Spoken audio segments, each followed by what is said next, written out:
¿Qué tal, amigas y amigos? Cada vez que se acercan las festividades, la conmemoración de los difuntos, hay personas que preguntan, ¿es correcto poner altares a los muertos? ¿Es cierto que vienen los muertos chiquitos el día 1 de noviembre y el día 2 los muertos grandotes?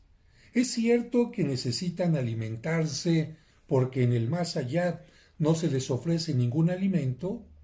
Es cierto que los espíritus, que son espíritus y ya no tienen nada, ninguna necesidad material, necesitan alimentos materiales. Bueno, este tipo de preguntas surgen siempre en este tiempo y por esta razón estoy haciendo este video para ustedes que quieren una respuesta clara, concreta, desde el punto de vista de nuestra fe cristiana. Quisiera comenzar diciendo que este cuerpo que todos tenemos, cubierto de carne viva, lleno de órganos, de venas, por el que corre sangre, un día, lamentablemente, tendrá un fin. Y a ese fin, a esa limitación humana que todos absolutamente tenemos, es a lo que le llamamos nosotros la muerte. El fin último, no solamente del ser humano, sino de todos los seres vivos. Todos tenemos un límite y a eso le llamamos muerte. Primer punto de la reflexión. ¿Ustedes creen que el amor es un ser, es una persona, un ser viviente? No. El amor es un sentimiento, puede ser algo de pasión para algunos, puede ser atracción, en fin. Y desde la antigua Grecia y Roma se intentó representar al amor con un niño que lanzaba sus flechas de amor a aquellas personas que quería que se enamoraran. Pero el amor no es una persona, el amor no es un ser viviente ni tampoco un espíritu. También en otro momento se quiso representar, por ejemplo, la guerra, así lo hizo Goya, como un gigante que pasaba por los distintos territorios y al ir pisándolos los iba llenando de hambre, los iba llenando de muerte, los iba llenando de deseos de venganza. Pero la muerte, aunque es algo terrible, no es un ser humano, no es un ángel, no es un espíritu, no es un ser viviente, sino que simplemente es un conflicto que lamentablemente se genera entre distintos grupos, personas o países. De la misma manera, se ha querido representar a la muerte. Y tenemos que recordar que así como el amor, la guerra, el hambre, el frío, etc., la muerte no es un ser viviente, no es un espíritu, no es un ángel, simplemente es la limitación humana. Claro, en la cuestión de fantasía, en la cuestión de novelas, de ficción, se ha querido representar de repente un espíritu, un ángel que llega y corta la vida, arranca la vida, y para esto se inspiraron en algunos elementos de la mitología griega, por ejemplo, el tiempo. El tiempo, llamado Cronos para los griegos, era algo que cortaba todo. Pues sí, porque el tiempo se acaba con todo. Las pirámides de Egipto, que tienen cuántos bloques de 3 toneladas cada uno, con el tiempo se han ido deteriorando lamentablemente y las otras maravillas del mundo ya no existen en absoluto. De tal manera que el tiempo arrasa con todo. Y al tiempo lo representaban con una hoz, porque la hoz arranca lo que se ha sembrado, arranca lo que está plantado, y en forma simbólica nuestra vida es algo que se sembró en esta tierra, pero tarde o temprano tendrá que ser arrancada, tendrá que ser limitada. Así que la muerte no es un personaje, simplemente es una limitación humana, y por eso nosotros no damos culto ni admiramos la limitación humana, sino más bien los cristianos damos culto a la vida, porque Cristo se ha hecho hombre para decirnos que el ser humano puede trascender si vive el amor, si está tomado de la mano de Dios, que Él es inmortal, que es eterno. Él puede hacer que nuestra vida continúe en el más allá. Por lo tanto, un cristiano no da culto a la muerte. Un cristiano da culto a Dios, que es la fuente de la vida, y por lo tanto un cristiano tiene cultura de vida y no cultura de muerte. Esto que nos quede muy claro. La primera pregunta entonces sería, Padre, en estos días aparecen algunos elementos como este. Aparecen cráneos de todo tipo, de azúcar, de amaranto, de chocolate, de cartonería. Y Padre, ¿es correcto esto? Bueno, mira, hay que recordar que desde los inicios del cristianismo, la figura, vamos a decir, los restos, mejor dicho, de una persona han sido los mismos que los de ahora. Cuando esta carne que tenemos, que de alguna manera está llena de vida, es tocada por ese momento final llamado muerte, todo esto empieza a corromperse. Ya no hay circulación, ya no hay renovación de células, ya no hay un oxígeno que vaya haciendo que nuestro espíritu se mantenga vivo, los órganos dejan de funcionar y poco a poquito toda esta carne se va pudriendo, se va deshaciendo, y como los huesos tienen una estructura, una forma, un elemento, podemos decir que dura más que la carne, después de un determinado tiempo, si se abre una fosa, lo que aparece es un esqueleto. De hecho, en la antigüedad por eso le llamaban a algunos elementos sarcófago, porque pensaban que aquel sarcófago se comía la carne del muerto que estaba ahí. Acuérdate que fago significa el que se come algo. Por ejemplo, antropófago es aquel que se come carne humana. Y el sarcófago decían, es que metimos un cuerpo con carne y venimos después de algún tiempo a ver el cuerpo y ya estaba únicamente el esqueleto. Bueno, el esqueleto es lo último que queda, o bien, si en algún momento, en alguna cultura, por cuestión de higiene, por determinados credos, se cremaba, se quemaba el cuerpo, ni siquiera los huesos quedaban. Quedaban puras cenizas indicando que el ser humano, como todos los seres vivos, nuestra materia regresa a la tierra, nuestro cuerpo se convierte en polvo y regresa al polvo, pero si nosotros hemos estado, repito, tomados de la mano de Dios, nuestro espíritu trasciende. Por eso tenemos que respetar, tenemos que cuidar nuestro cuerpo, pero tomar en cuenta que no es lo más importante. Al cuerpo le damos atención, pero el espíritu es especialmente lo que tiene importancia. Y por esta razón, también en el cristianismo, los cráneos han representado lo fugaz de la vida. Ya lo dice uno de los libros de la Sagrada Escritura, todo es pasajero, todo es vanidad. Vanitas en latín significa lo que es pasajero. Vanidoso es aquel que se centra, que se aferra, que toma únicamente para su vida lo pasajero y deja lo más importante. Así que un esqueleto que representa el paso fugaz de esta vida y que todos tarde o temprano, ricos o pobres, famosos o desconocidos, titulados o analfabetas, hombres o mujeres, viajeros, gente que nunca salió, todos absolutamente vamos a tener que morir. La limitación humana y por lo tanto aprovechar la vida, pero buscar la trascendencia. Esqueletos vamos a encontrar, por ejemplo, en las tumbas de los papas. Si tú llegas a la Basílica de San Pedro, vas a ver esas esculturas donde los papas son representados con sus atuendos, con su tiara papal, pero debajo de ellos está un esqueleto, quizás incluso con un reloj de arena indicando, aunque haya sido pontífice, aunque haya sido muy espiritual, tarde o temprano, la vida corporal, la vida material, termina. Por eso estos cráneos en las tumbas papales, o muchos cráneos también en algunas tumbas de frailes, eran para eso. No para burlarse de la muerte, ni tampoco para decir, nos gustan los cráneos, qué maravillosos. Bueno, quizás alguna persona desde el punto de vista del cuerpo del ser humano diga, la verdad sí, Un cráneo es increíble, la estructura del cráneo, la forma en que tiene unidas las muelas, todo el esqueleto óseo es maravilloso, por supuesto, pero si ponemos un cráneo en algún lugar, no es porque estemos dando culto a la muerte o porque queremos ya pronto morirnos, sino para recordar ese paso fugaz.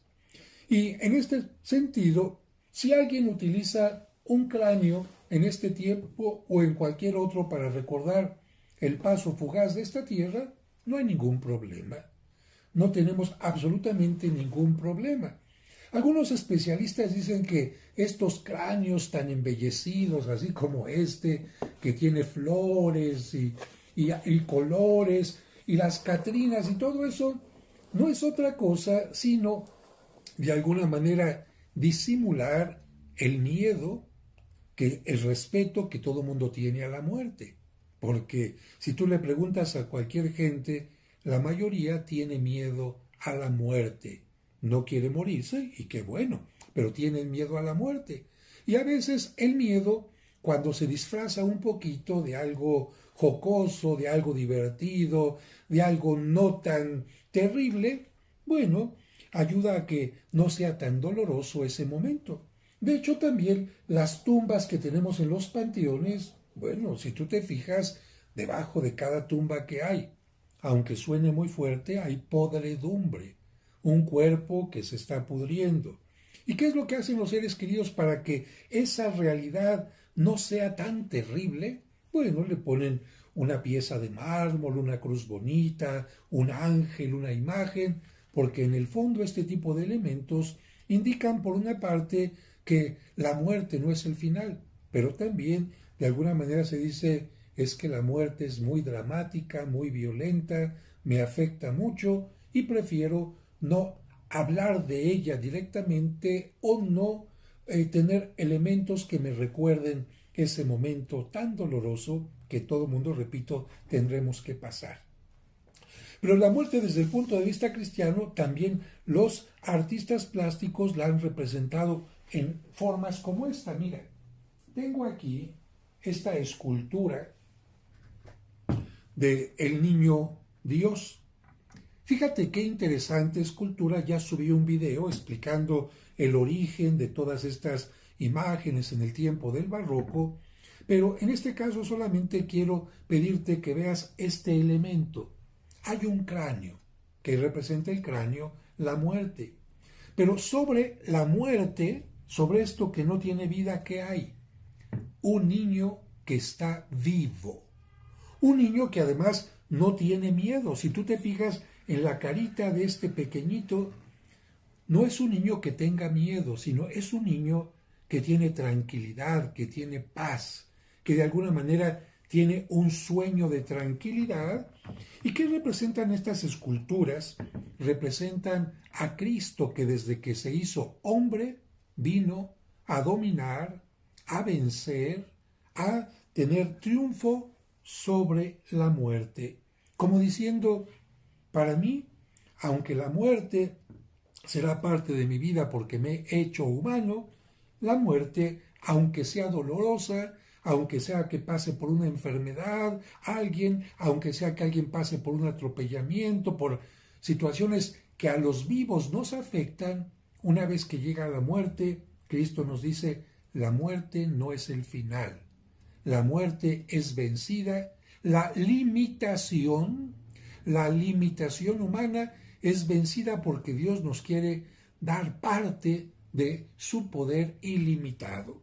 Así que el que tú pongas un cráneo quizás en un lugar que en algún momento determinado lo utilices para un disfraz, para una representación, si lo estás utilizando para recordar que el paso de esta vida para todos es fugaz y que por lo tanto hay que tener cuidado de ella y vivir con los valores, no tendría nada negativo.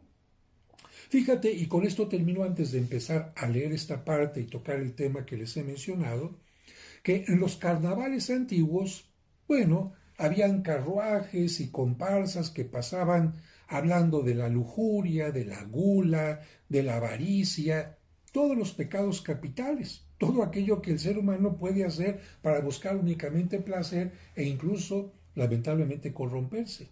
Pero ¿sabes cómo terminaban los carnavales en la antigüedad? ¿Cuál era el último carro que pasaba dentro de todo aquella procesión? El carro de la muerte. Como diciendo, sí, avaricia, pero todo lo que hayas tenido acumulado en esta tierra, no te lo llevas al más allá. Lujuria, sí, pero todo lo que hayas gozado con este cuerpo, no te lo llevas al más allá y posiblemente lo que hayas hecho te impida gozar el más allá. Así que el carro de la muerte pasaba recordando a todos que precisamente el tiempo de la cuaresma que iniciaba después del carnaval era un tiempo para meditar y reflexionar qué hacemos con nuestra vida antes de que llegue ese momento final. Pero empezamos con las preguntas. ¿Es correcto poner un altar a los difuntos? ¿Es correcto ofrecerles alimento? ¿Es cierto que el día primero vienen los muertos chiquitos y el 2 los adultos? Los días dedicados a los difuntos en noviembre son celebraciones prehispánicas o cristianas. ¿Se celebraban en los mismos días las fiestas prehispánicas en noviembre? No, pero bueno, vamos a verlo. Me parece que lo mejor no es decir simplemente sí o no, sino reflexionar un poco sobre esto para que queden claras las ideas. Primero hablamos de qué es un altar. Un altar, del latín altare, de altus, que significa elevación, porque generalmente los altares estaban elevados, es una estructura consagrada al culto religioso, es decir, de cualquier religión o credo, sobre el cual se hacen ofrendas o sacrificios. Sobre un altar se hacen o bien ofrendas o bien sacrificios. Las ofrendas, desde el punto de vista cristiano, pueden tener tres sentidos. Primer sentido de la ofrenda, ofrecer algo que Dios puede recibir, como por ejemplo un objeto de adoración, lo adoramos, de alabanza, de súplica, de petición o agradecimiento. En este caso, el mejor altar cristiano es donde se ofrece la Santa Misa porque esa es la mejor ofrenda, ya que Cristo es quien se ofrece en el altar como la mejor ofrenda que se pueda ofrecer a Dios. Por lo tanto, lo mejor que podemos ofrecerle a Dios, el mejor altar que podemos tener, es aquel en el que se ofrece la Santa Misa, y lo que mejor que podemos hacer es ofrecer precisamente la Santa Misa. Claro que también algunas personas tienen en su casa pequeñas mesas o repisas, altares, en donde colocan, por ejemplo, alguna imagen de la Divina Providencia o de Cristo, ante las que colocan flores o velas. Muy bien, son altares en que se están ofreciendo ¿qué? Ofrendas, alabanzas, oraciones.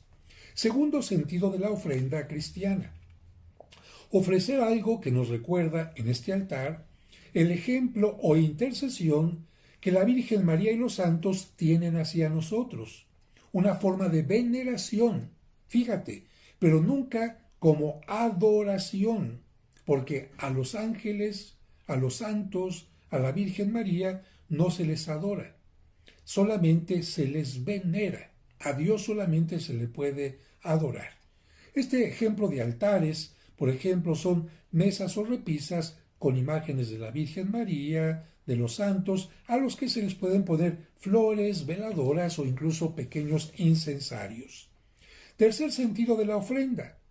Ofrecer algo en memoria o recuerdo de nuestros difuntos para agradecer todo el bien que nos hicieron y para pedir por su eterno descanso y el perdón de sus pecados. Como por ejemplo este tipo de altares, los lugares donde se coloca una fotografía del difunto o de los difuntos o alguna vela o veladora. Hay gente que en su casa, desde que falleció el ser querido, tienen su imagen, le colocan una veladora para indicar esta llama, indica la fe que yo tengo, que tú estás en la presencia de Dios, que estás vivo en su presencia y que tu vida es para mí como una llama que me ilumina en todo momento. En este sentido, también se encuentran los llamados altares a la patria, en los que no solo se venera y agradece a los seres nacionales difuntos a través de una llama que permanece siempre encendida, sino que también se toma conciencia del valor como nación y se pide por el bien común. En estos altares es frecuente que esté también la bandera de cada nación. Muchos países tienen su altar a la patria, donde está esta llama perenne que nunca se apaga, en homenaje a los héroes de la nación, pero también un homenaje a la patria. Este tipo de altares suelen estar presentes durante todo el año o durante determinados momentos, como en el caso de los difuntos cuando acaban de fallecer, y a los que se les puede poner una veladora durante el novenario, y en el que incluso pueden estar las cenizas durante esos 9 días antes de ser llevadas al cementerio o a una cripta, ya que no es correcto que las cenizas estén más tiempo en una casa. Así que estos son los altares: altares a Dios, altares a la Virgen o a los santos, altares a los difuntos o también algún altar a la patria, por ejemplo.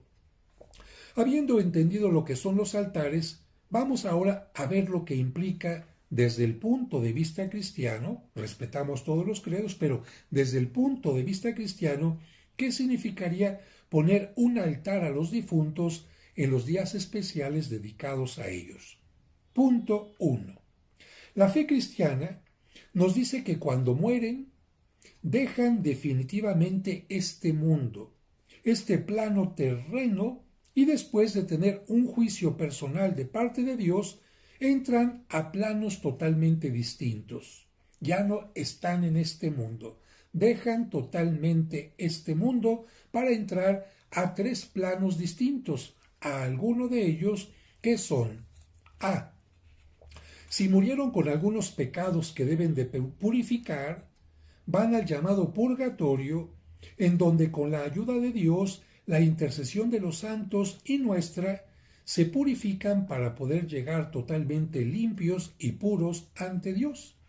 Este primer punto, este llamado purgatorio, es un punto que es pasajero, transitorio. Nadie se puede quedar para siempre en el purgatorio. B.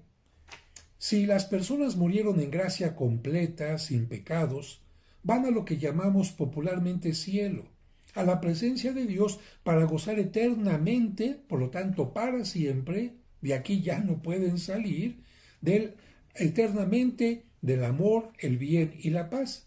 Y yo te preguntaría, si tú a veces estás en una fiesta y estás tan contento que te dicen vámonos y no te quieres salir, imagínate lo que significará estar con Dios eternamente, con los seres amados, en paz. ¿Quién se va a querer salir de ahí? ¿Salir del cielo para venir a la tierra? No. ¿Para qué? Dicen, mejor los esperamos aquí. Bien.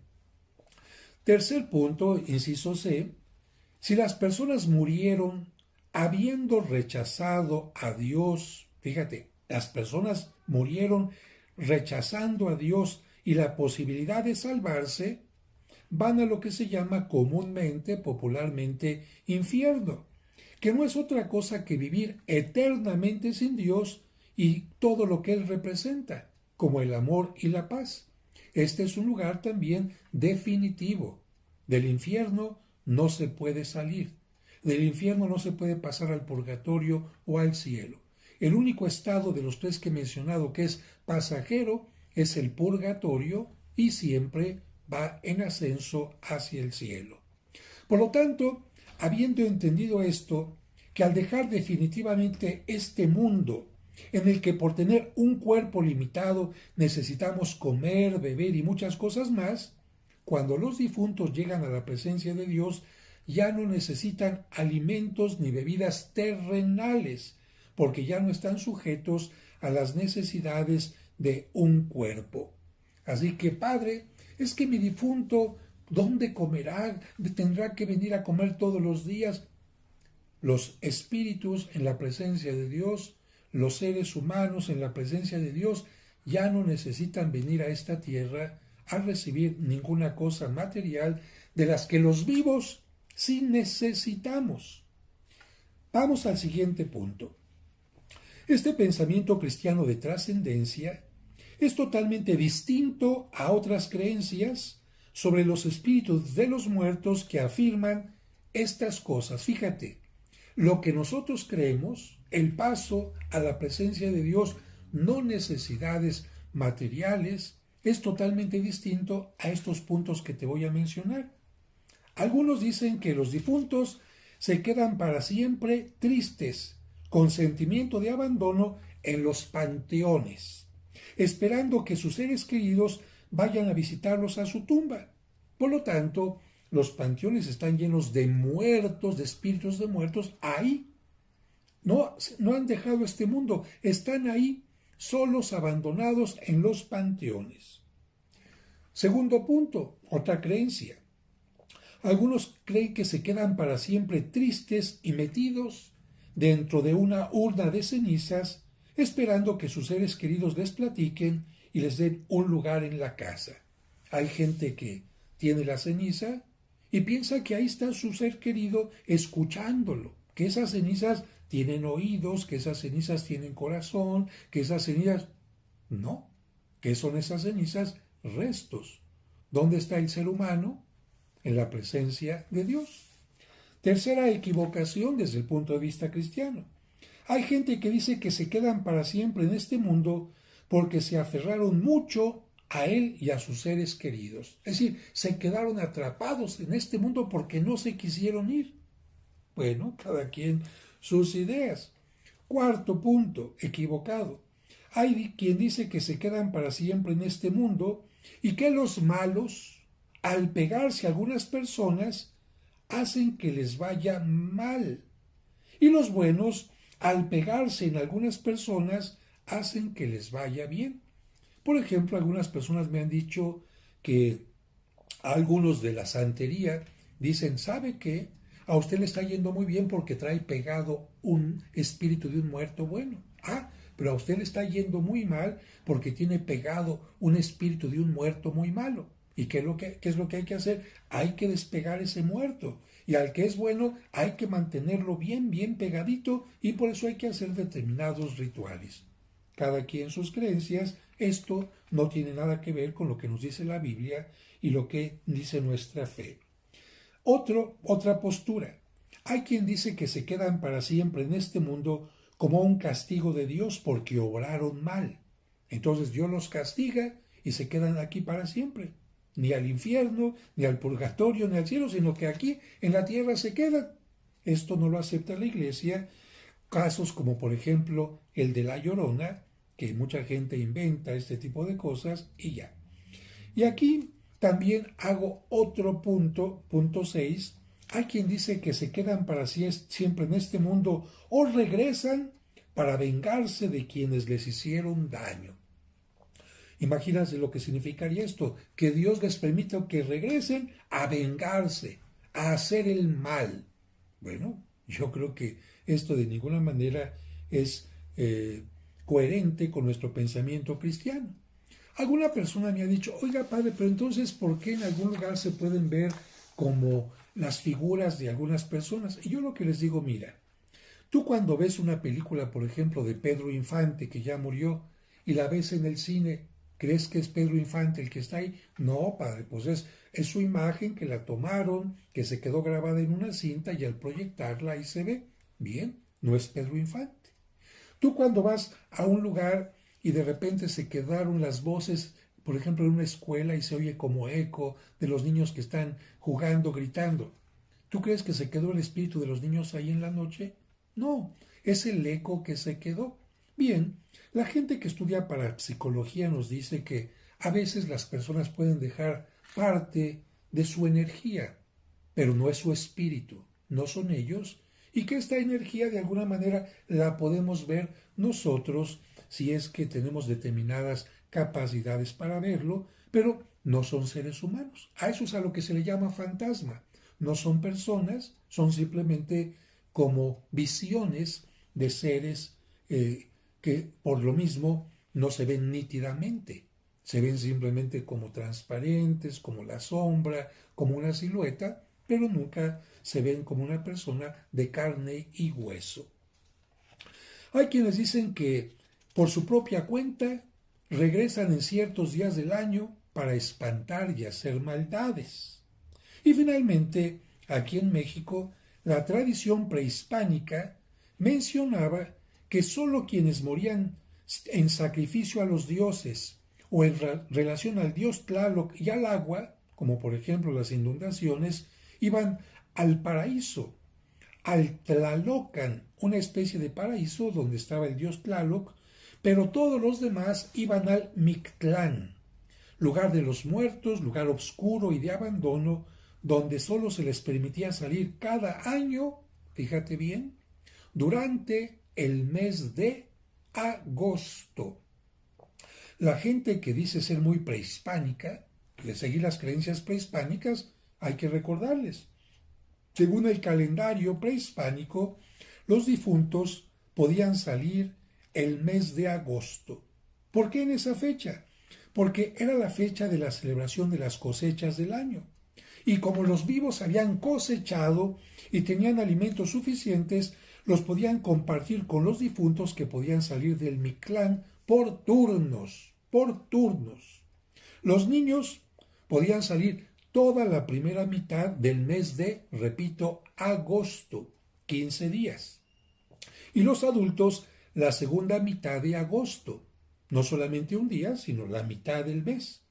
Como su estancia en el Mictlán había afectado de alguna manera su memoria y sus sentidos, era necesario que los familiares les ayudaran a encontrar el camino de regreso a casa mediante flores de color muy vivo, el cempasúchil, de luces, también muchas velas veladoras y de aromas como el copal.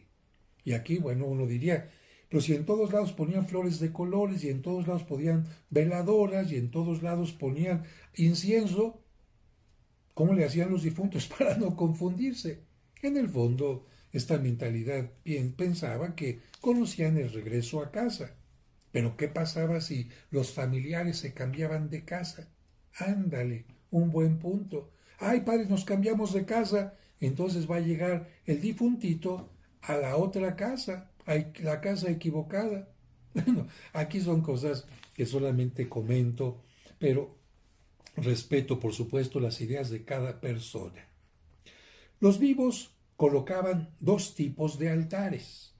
Un altar familiar con alimentos y bebidas, y por supuesto que en aquel tiempo, en la época prehispánica, no había papel picado, porque en México no se conocía el papel. El papel llegó de China a Europa, fue inventado en China, llegó a Europa y llegaría hasta después a México, no en la época prehispánica.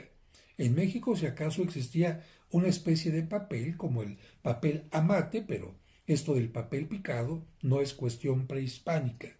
Tampoco se colocaban fotografías, porque en los altares prehispánicos no existían.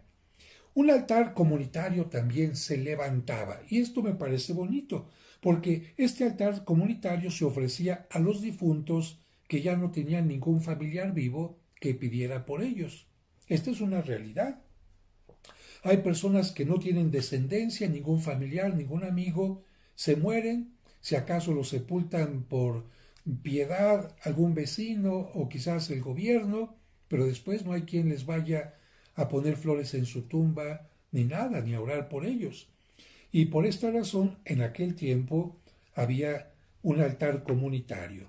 Ahora, padre, si usted nos acaba de decir que la fecha de los difuntos para la mentalidad prehispánica era agosto, ¿cuándo cambió? Miren, la Iglesia Católica casi siempre, o mejor dicho, siempre ha venerado a los difuntos y ha orado por ellos, como lo pide la Sagrada Escritura, porque la Biblia, en el libro de Tobías y en el libro de los Macabeos, nos invita a hacer oración por los difuntos.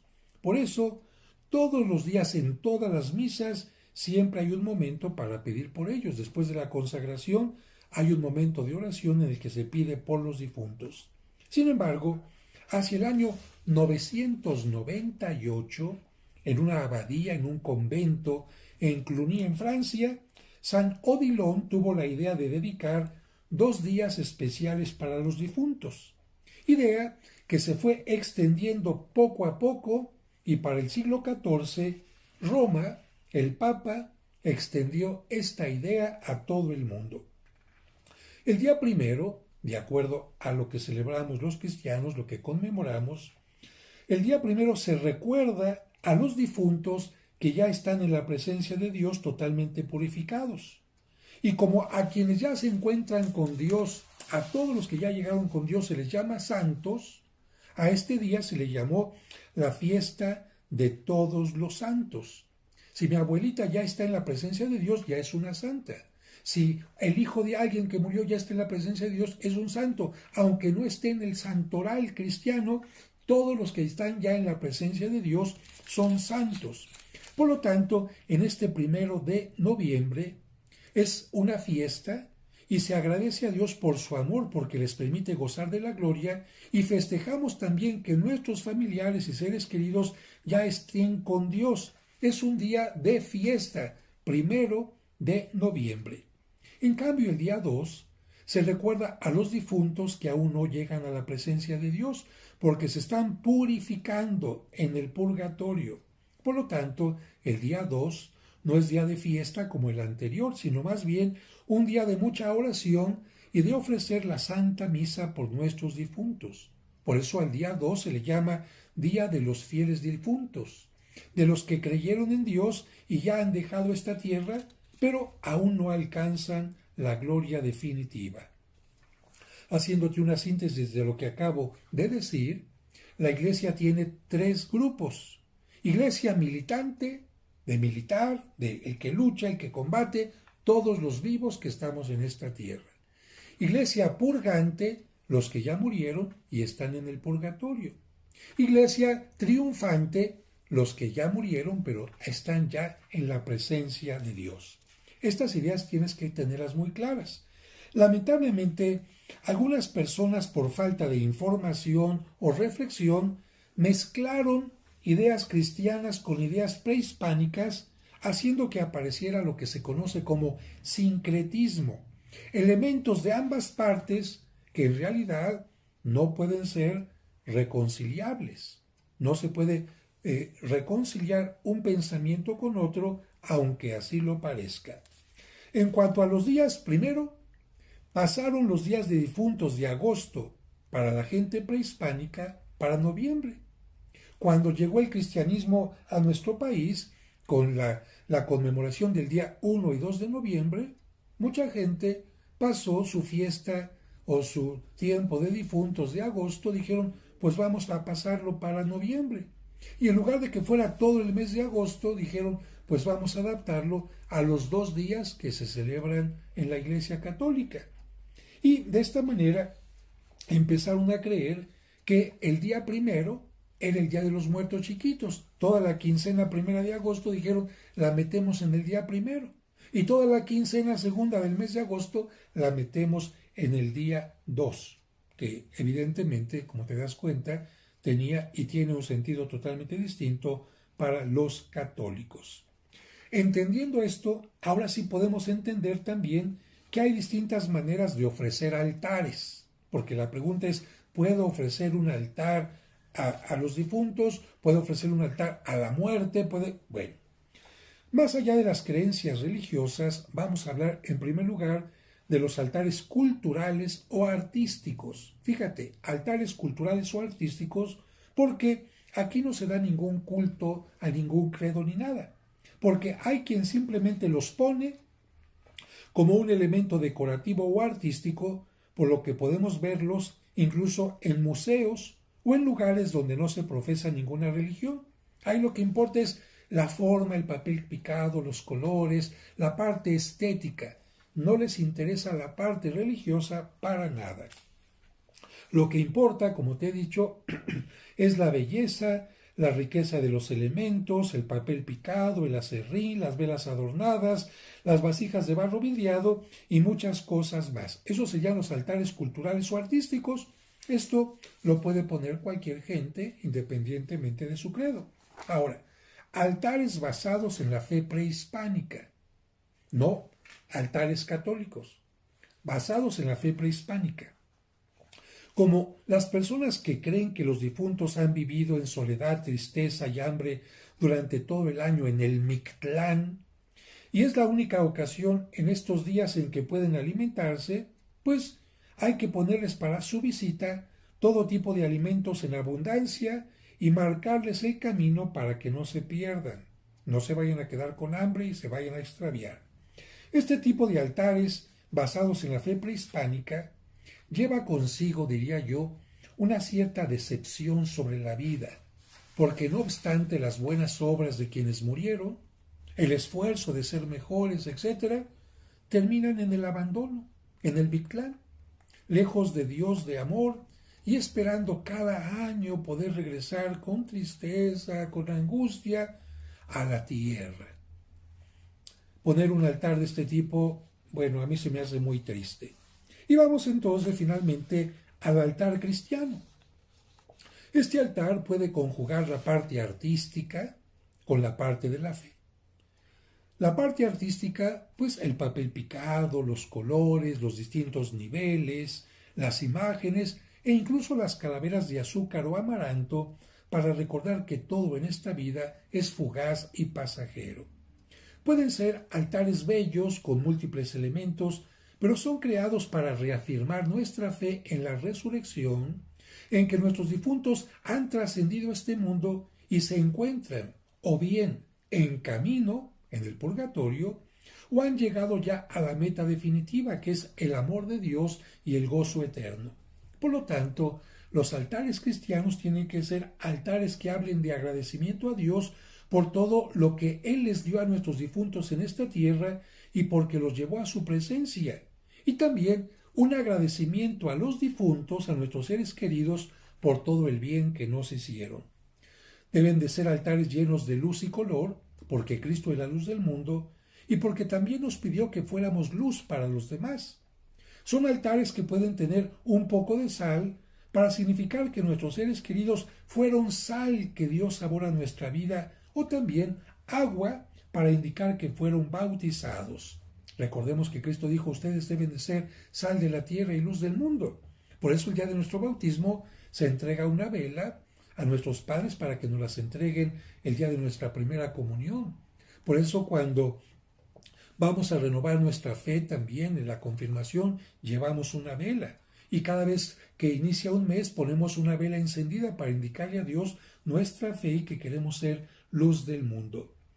Puede haber también una cruz o crucifijo, que es el precio de la redención, el precio de la redención de los difuntos y también la cruz de cada día que ellos decidieron tomar para seguir a Cristo.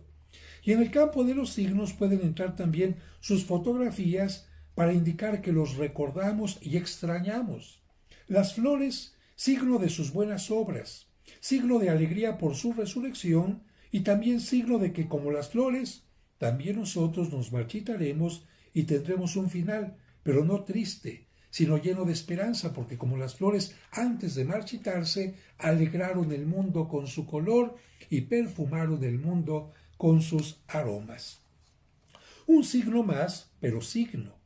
Pueden ser los alimentos, pero no para que ellos los vengan a consumir, sino para recordar lo que gozaron y les gustó en esta vida, por los alimentos que nuestros padres nos ofrecieron con su trabajo, o bien los alimentos que compartimos con ellos. Las cenas de Navidad, los cumpleaños, están reflejados en esos alimentos que pusimos ahí.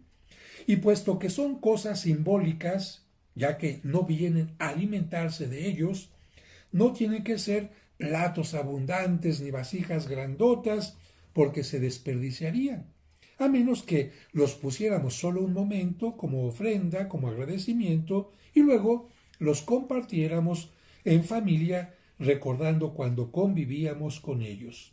Y puesto que se trata de un altar cristiano, no tendría nada que ver en ese altar cosas ajenas como las calabazas con cara, las brujas o cosas semejantes. Como pueden ver, amigos, el mundo de la cultura, del arte, de los distintos credos, pueden levantar altares a los difuntos desde distintos puntos de vista. desde los que están aquí rodeándome para que se vayan, para que no me espanten, desde los que se ponen por miedo, desde los que se ponen con tristeza y angustia porque los pobres difuntos vienen a recibir alimento porque nadie los alimenta durante todo el año, o bien desde el punto de vista de fe y de resurrección que nos dice la muerte será el último momento de nuestra vida, o mejor dicho, pondrá límite a nuestra vida, pero no como un personaje esqueleto que viene y me quita la vida, sino simplemente como la limitación humana. Pero ante esa situación, más que disimular mi miedo y más que tenerle respeto a la muerte, tengo respeto a la vida, tengo respeto al amor y tomo la mejor decisión, porque Cristo dijo, el que cree en mí, aunque haya muerto, vivirá para siempre. Y en todo caso, si quiero alimentarme para tener la vida eterna, no es el día 1 y 2 de noviembre viniendo cuando ya esté muerto, sino con el cuerpo y la sangre de Cristo, el alimento que nos da la vida eterna. Un día también nuestros restos reposarán como esta figurita del niño Jesús, un instante, porque Cristo vendrá y nos dirá, ven, ven bendito de mi Padre, toma posesión del reino que he preparado para ti desde antes que nacieras, desde antes de la creación del mundo, como ese papá y esa mamá que antes de que nazca el niño ya le compraron su Moisés, las chambritas, los juguetes de peluche para ponerle un cuarto maravilloso. Ven bendito de mi Padre, toma posesión del reino que preparé antes de la creación del mundo. ¿Por qué? Porque tuve hambre y me diste de comer. Vida. Diste vida. Tuve sed y me diste de beber. Diste vida. Estuve enfermo y en la cárcel y me visitaste. Diste vida. Estuve de migrante y me diste un hogar, un techo. Bien, precisamente las obras de misericordia son un ejemplo de que en este cuerpo mortal y pasajero puede existir la vida, esa vida que no tendrá límites porque Dios nos llevará a su presencia.